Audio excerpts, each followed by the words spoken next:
let's start by getting you to define a typical waste value chain, so that this can form a background to our discussion. Usually in every household, each good that you buy comes in packaging, so maybe we'll just make use of that, a cold drink plastic bottle. Sure. By CSIR, I think it was 2016, the suggestion there was that, an estimation of 90% of the waste that we generate is disposed of to landfills. And it says that often these landfills are poorly designed and, and operated dump sites. Now, am I correct in saying that to create an economy out of waste, ideally, we shouldn't be sending stuff to landfills? They should be going to recyclers and people that can repurpose. Is that a correct position? Pat Cash on Life and Money. Let me welcome our guest for today, but perhaps to get started, South Africa's economic development, coupled with a growing population and increasing rates of urbanization, have resulted in increased waste generation, which requires establishing and implementing effective waste management policies and programs. The South African government, you must know this, is actively promoting small and medium-sized enterprises, particularly in the waste sector. Where it is believed that the waste sector will contribute or can contribute to the green economy through SMEs' participation in waste management activities. And of course, like I mentioned a bit earlier on, this evening, we're going to limit ourselves to discussing around waste economy. Mamogala Musekene, who is the Deputy Director General, Chemical and Waste at the Department of Forestry, Fisheries and Environment. She is live with us in the studio for an hour or so. By the time she leaves, we will have good evening and welcome to Life and Money. Good evening to you and to the listeners. Thank you so much for taking time to speak to us. Let's get straight into it. Can I ask you, let's start by getting you to define a typical waste value chain, so that this can form a background to our discussion. I would make an example. Usually in every household, each good that you buy comes in packaging, so maybe we'll just make use of that, a cold drink plastic bottle. Sure. Some of the producers out there, they put that onto the market. As a consumer, you buy it, and after consuming, you have this empty plastic bottle that now has become waste, and somebody has to collect it. You've already mentioned that you see bomakhereza on our streets. Yes. Already, that is depicting the economy, the informal sector already. Some municipalities, metros, they have separate collection of waste. Already some days there's collection for the recyclables. You do have the enterprises that are buying from bomakhereza. We call them buyback centers. They sort of have spaces where they store, and they have offtake agreements with big recyclers. So the recyclers, they turn that material into other products. If it's PET bottles, it goes into making new PET bottles, or other polyester, which is your textile and garments, sector. So that industry, that value chain is there. Of course, there are others, those that transport, and depending on the type of waste, they could be specialized in a way in terms of what they are transporting. Your processors are your big recyclers. So that recycler is part of manufacturing. So, and that is the chain that we want to promote. We don't want, the communities to just use and dispose, and it goes to landfill and it is buried, because there are a lot of environmental impacts that also comes with landfilling. It means we are losing out on that resource, and what we are aiming for is the efficiency. We want to keep the material longer in the economy. Okay. I was smiling when you were mentioning the word mahareza. Obviously, I don't know of the phrase, but I'm also delighted that, from government level, you know them, and you had to come up with a, a term for them. There was a report that I read, was prepared, by CSIR. I think it was 2016. The suggestion there was that, an estimation of 90% of the waste that we generate is disposed of to landfills. And it says that often these landfills are poorly designed and, and operated dump sites. Now, am I correct in saying that to create an economy out of waste, ideally, we shouldn't be sending stuff to landfills? They should be going to recyclers and people that can repurpose. Is that a correct position? Yes, that is the aim. So in terms of our aim and the goal and, the aspiration that is also inculcated in our policies, we have what we call waste management hierarchy. And landfilling is the last resort. There are other approaches in between that we would want to promote, and recycling is one of them. But even before you produce or manufacture a product, you could even look into redesigning it, making use of materials that are not going to pose a risk at the end of life of that particular product. Or you can even reduce the material. Some strategists call it lightweighting. Mm-hmm. If you think about your packaging product, some of the goods that we buy, they come in a lot of, they are wrapped and wrapped and wrapped, which is unnecessary. So some of those are some of the strategies that we want to minimize the waste that goes there. Of course, landfill we don't want, but we understand that there will be residual waste that will need to be managed and needs to go to landfill. But we want to make use of the other options that are there before. Of course, even with landfill, they need to be engineered, well designed, but also operated as such, because they are assets. They are very expensive, so they needed to be maintained in such a way that you maintain any other asset. And usually you need machinery in terms of daily compaction and so on, such that we don't have this dumping that usually happens at some of our landfill sites. So they are no longer landfills, so they become dumping sites because they are not maintained and operated according to standards. Bagolo puisana rona gompieno e tle go re supetsa gore kganye ya our waste ga re ntsha jalo ga batsa matlakala gona le tšhono ya go tlhola ditiro le tšhono ya gore o ka itlhamela kgwebo o ka itshimolela kgwebo jalo puisana ya rona le ausi Mamogala Musekene gompieno re lebeletse ntlha eo ya gore e se ka nna gore ga go tsewa matlakala go feletse fo ra ikitse rona ba bangwe ba ileng gore o tla kry-a le gore ko mafelong a re nnang ko gona ga se tlhole re ke tla reng the service ya tsamaisa matlakala ga eo re itsogela masigo re tsaya hela matlakala a rona re a latlhela ko lebaleng re senya environment ga re bua jalo. Talk to us about the broader waste economy and how much it contributes to the South African economy. So it's huge, and in terms of the resources, the studies that some of the researchers in the field have worked on, it's an indicative amount of around 25 billion contribution to the GDP. And other indicators also reflect on the employment. We've got both the formal and the informal. Around the formal, it's about 38,000. Mainly, if you look at it's about the collection space wherein waste is collected. In that space, you have both the public and private sector. Most of the public, it's your local government service in terms of refuse removal, but you do have other collection activities by the private sector looking into those aspects. Also, we have the informal side, the waste pickers, the reclaimers on the ground.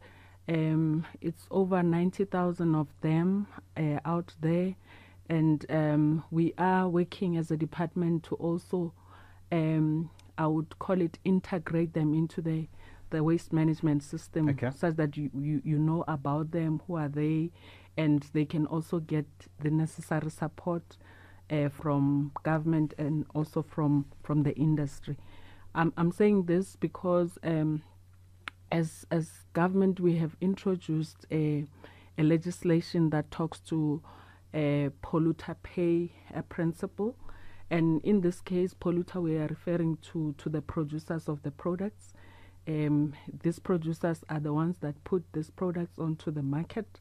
And we are saying we are extending their responsibility such that they don't stop once they've made a sale and forget about the end of life of their product. So there are EPR, we call them EPR, Extended Producer Responsibility Schemes, for certain prioritized products. So there are monies that are collected by these producers, and these monies are plowed back into managing the waste that results out of their products.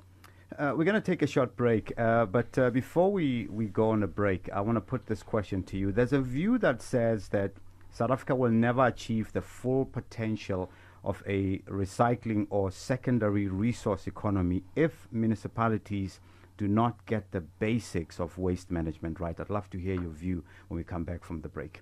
Our discussion this evening, the first hour of Life and Money, with Deputy Director General Chemicals and Waste at the Department of Forestry, Fisheries and the Environment, Mamogala Musekene. She's live in the studio with us. We're talking about waste economy. Before the break, a short break, I was, we're talking about municipalities, and I want to hear your thoughts. This view, and I read quite a few papers that were written by, experts and so forth, that if municipalities do not get the basics right, we will never achieve the full potential of this recycling or secondary resource economy. What's your thinking there?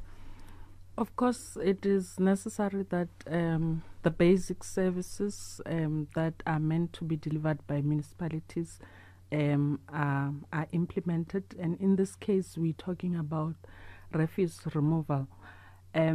However, even through that refuse removal, we are encouraging a separation of waste at source, because we've indicated that waste is a resource and it can come back into the economy. So if we ensure that the manner in which it is collected is convenient for it to go into the recycling value chain, then it helps. However, we've noted that there are challenges. Not all households are receiving even the basic level of service in terms of refuse collection, and hence some of the interventions that we are putting in place. I've mentioned that we want the private sector producers of those products to come to the party, and also ensure that the schemes that they put in place are also looking into how the waste products from their products will be collected. And in that way, this also assists the municipality with managing the cleanliness of our communities, but also responding to the increasing waste generation that is out there. But Mamogala, Renale Matsapa, some of our municipalities are too slow in introducing those multi-colored bins that, I think I saw them in Cape Town, if my memory serves me well, where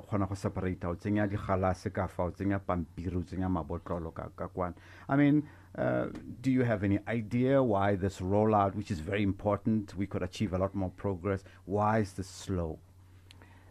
This is informed by the bylaws, which are, the regulations at the municipal level. So the council, in a way, needs to ensure that they have the proper policies to govern the municipality. And when it comes to waste management, it is necessary that the bylaws reflect on that.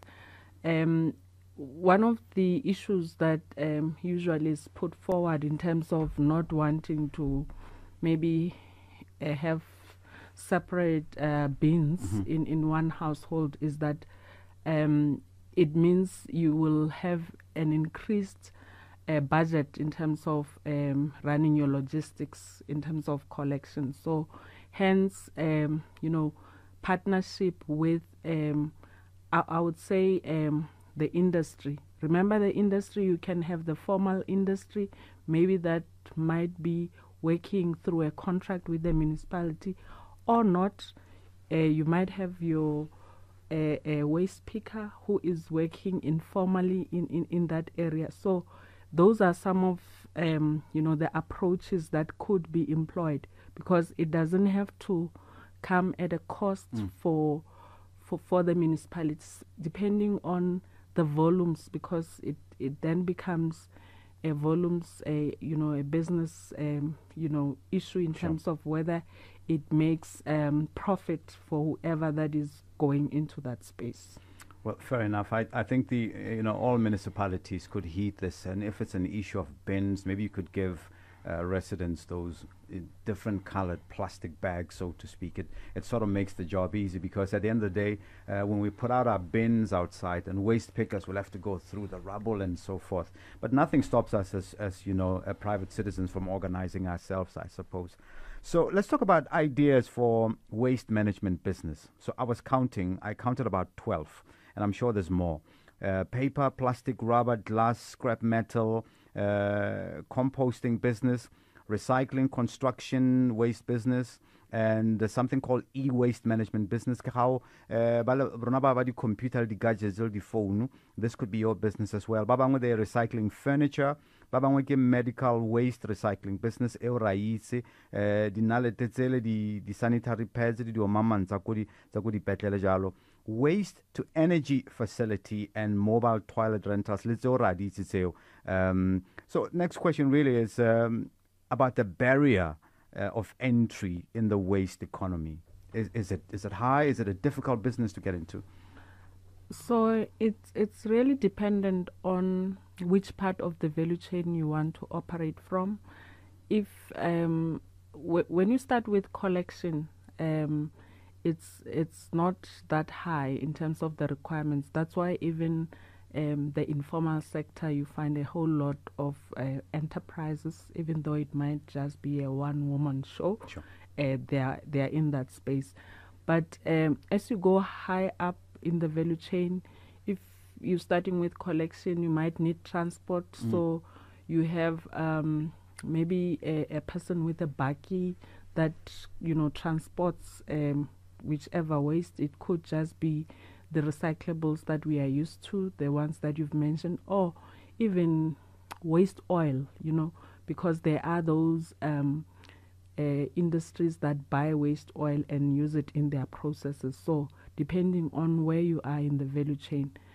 And if then you take the material and you reprocess it into another new product, it would require equipment and machinery, and that means you need capital expenditure linked to that. So then you can see that the budget then requirements goes up.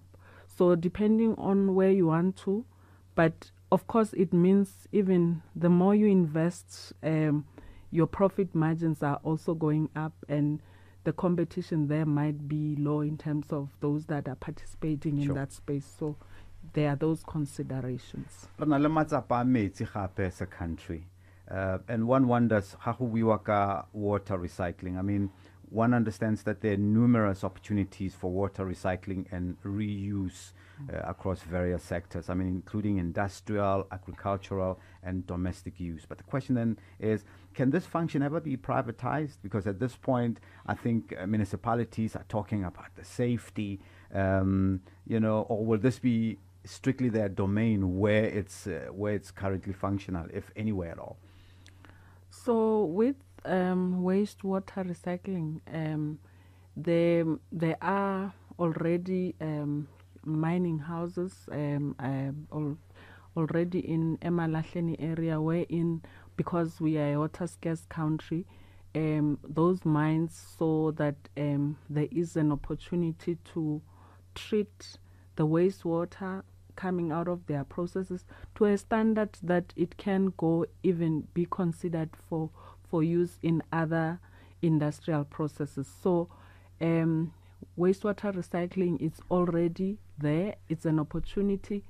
And yes, we've mentioned that some of the municipalities might be struggling with treatment of their wastewater. Mm-hmm. But if, the plants could be upgraded and they look into talking, of course, liaising with the relevant Department of Water and Sanitation, because they will need to authorize because the takeoff of that water, because it is expected that we also need some water to go back into our rivers to make sure that the ecosystems are kept alive there.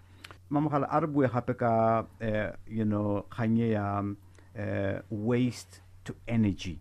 My definition really fits the bill. A process that involves converting various types of waste material into usable forms of energy, such as electricity, heat, and fuel. Is it also a priority when we talk about renewables as a solution to our energy crisis? Does it come up a lot? Yes, it is one of the areas that could help our country based on our challenges with regard to energy supply. And we've also looked into the waste streams that can go into generating energy.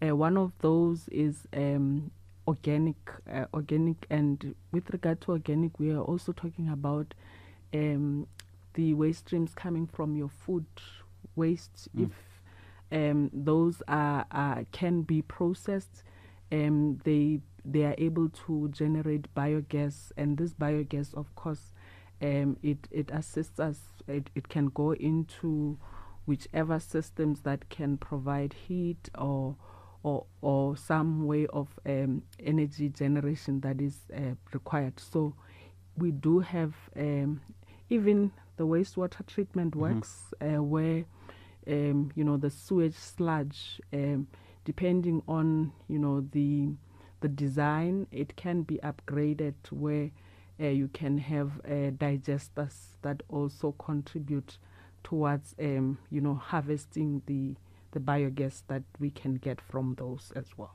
Let's talk about as a small business operator. Obviously, some of the ideas are generic, with the greatest respect. There'll always be a shop at this corner in Rustenburg, and there's a shop in a corner on the East End as well. Let me make an example. If you go into many households, you'll find that once we've used, and you alluded to it a few minutes ago, once we use this cooking oil, in a typical household, you'll store it for a bit, you'll have a small little can, and then you keep on pouring into that can. Eventually, you can't use this thing. I realize there are companies that actually collect this. Now, if I have this idea at this level, am I able to come to the department and say, no, my research in terms of where I come from is that we battle in terms of disposing this. Can you help me enhance my knowledge beyond here as to this is what could be done with the oil, this is who you take it to, are you able to assist me with partnerships and so forth? Yes, I think maybe going into, let me talk to lubricant oils. Okay. Most of your vehicle and even bo mechanic, yes, they also have to drain out some used oil when they service your car. And we've seen that as part of this township economy, we've got a lot of bo mechanic, mushrooming in our settlements.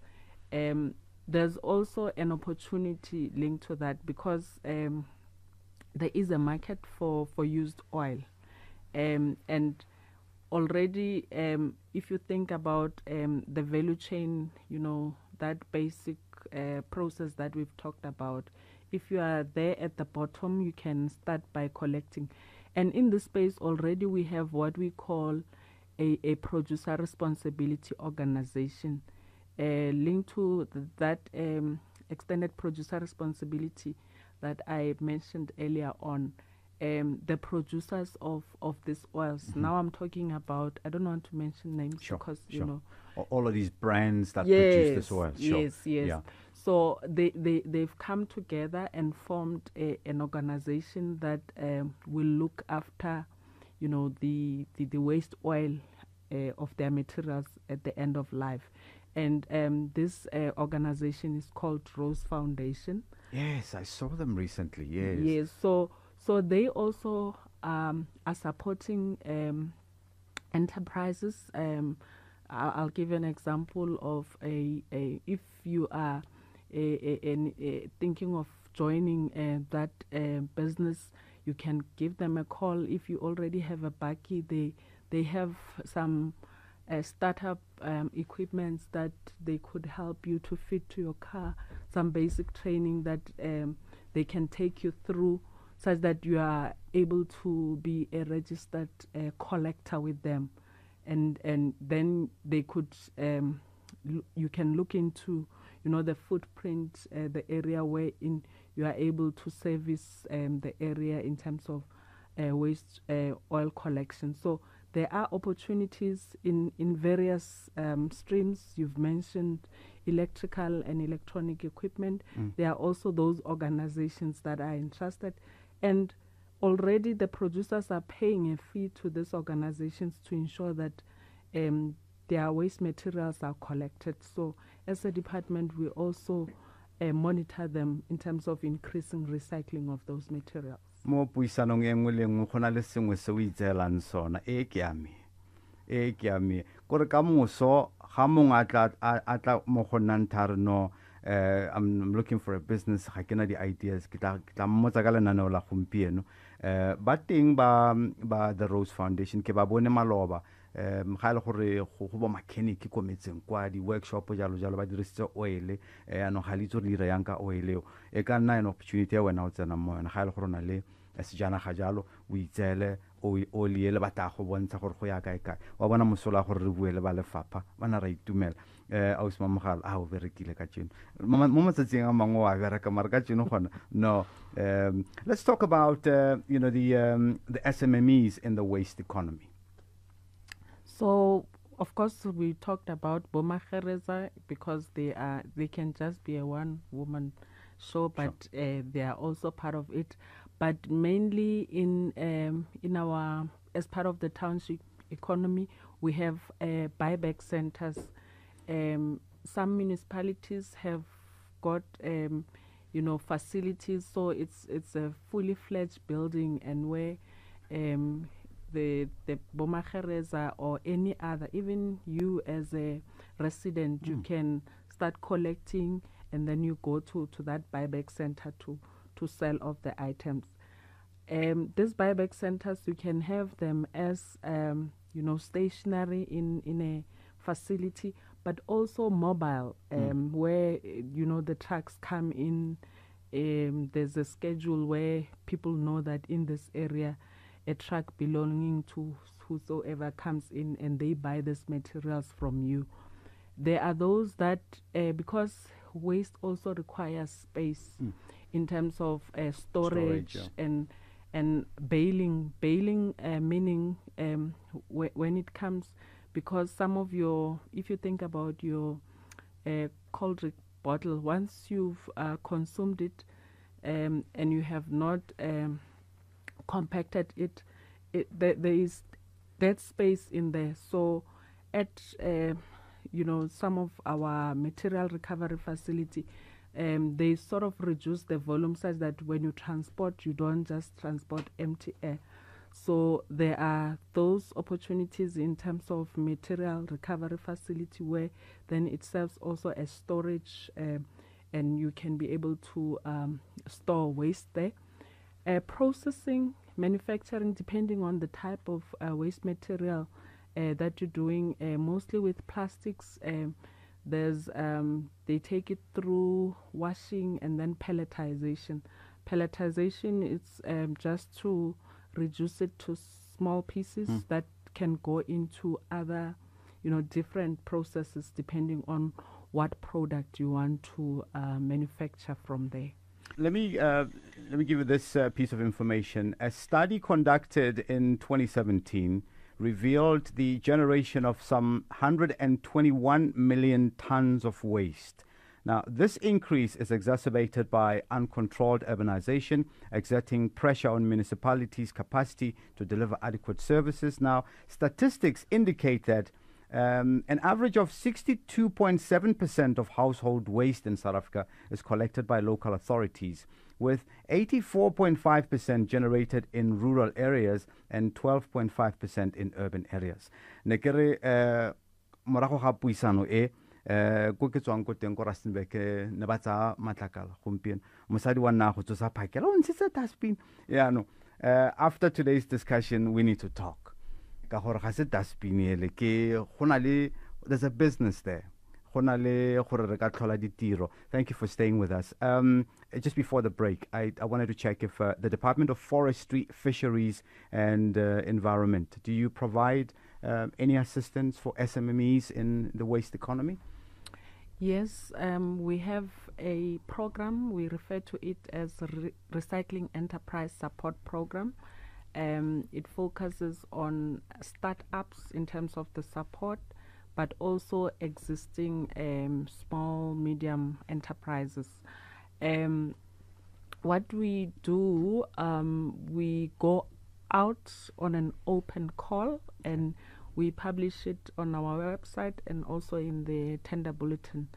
And in that call, there will be I would call it terms of reference in terms of guiding enterprises with regard to the necessary areas that they need to include in their proposals that they submit to the department.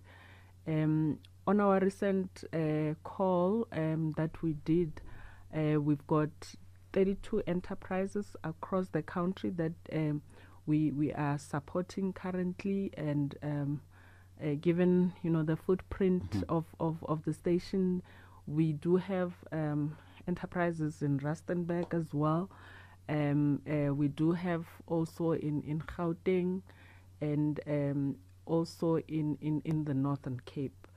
I think buyback centers, mainly because that's where the trading happens with regard to the initial parts of the value chain. We have more of those, but more the value in terms of the beneficiation comes in the the higher parts of the value chain, wherein we also support the enterprises with acquiring machinery.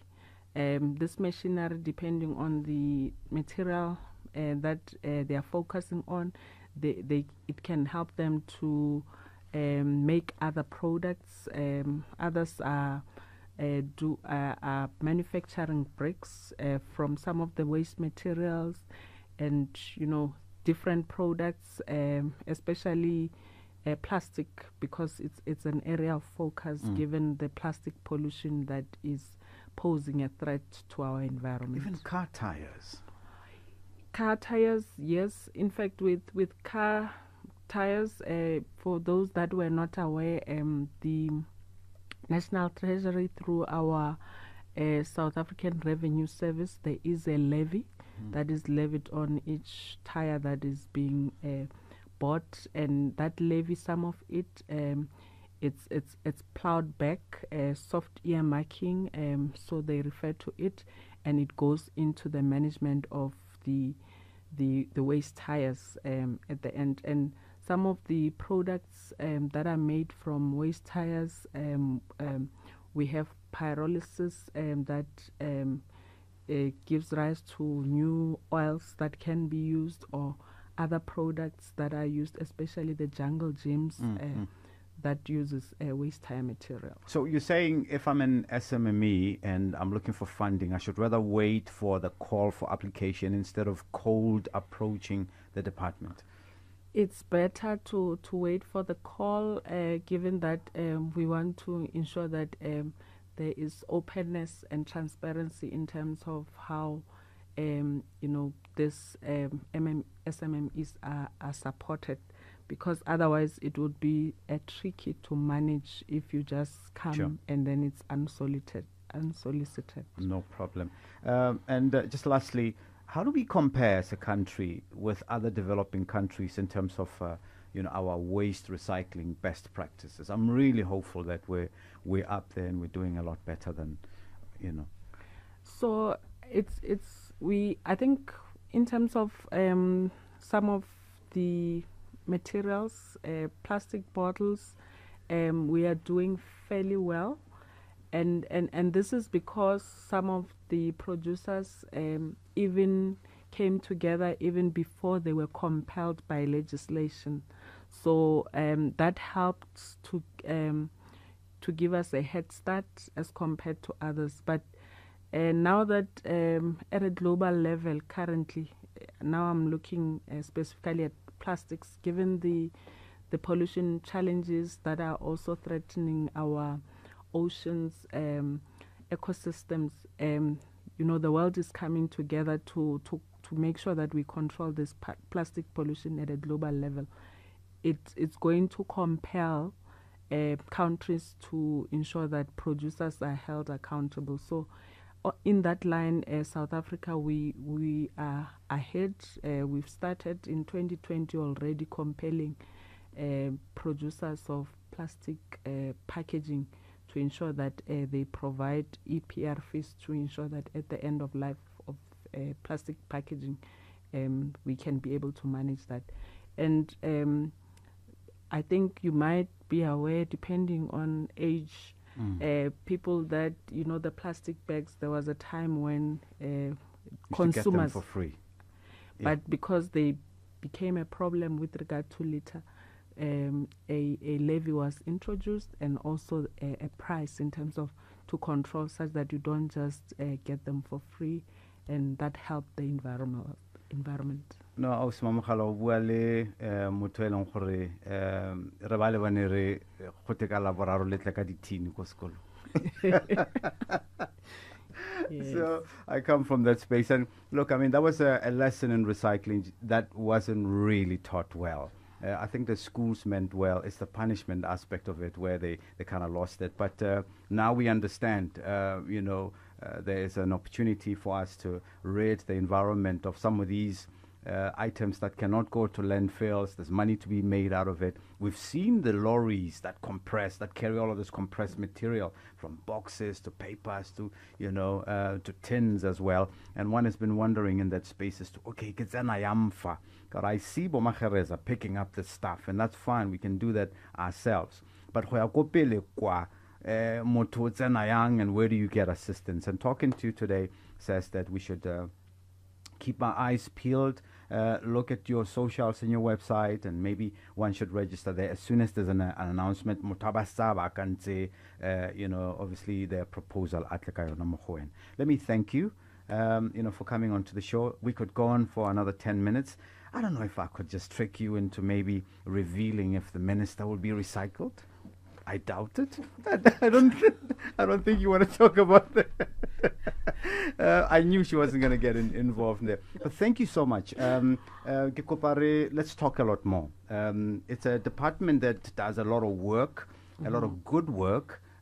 Nothing against the communicators, but did you run the department, in terms of the environment and the benefits thereof. And talking to you today, I think all of us we're going to think a lot more seriously about, even young people that are getting into business now. You're thinking of your packaging. You're like, okay, let me go look for a packaging that is environmentally friendly. Yes. You want to know, whether, the recycled material that you're using for packaging, I'm sure it's cheaper than the other stuff that is not recycled. And knowing that we can always come to your department to look for information is really a comforting one. Thank you so much for being on the show this evening. Thank you for giving the department an opportunity to raise awareness on waste management.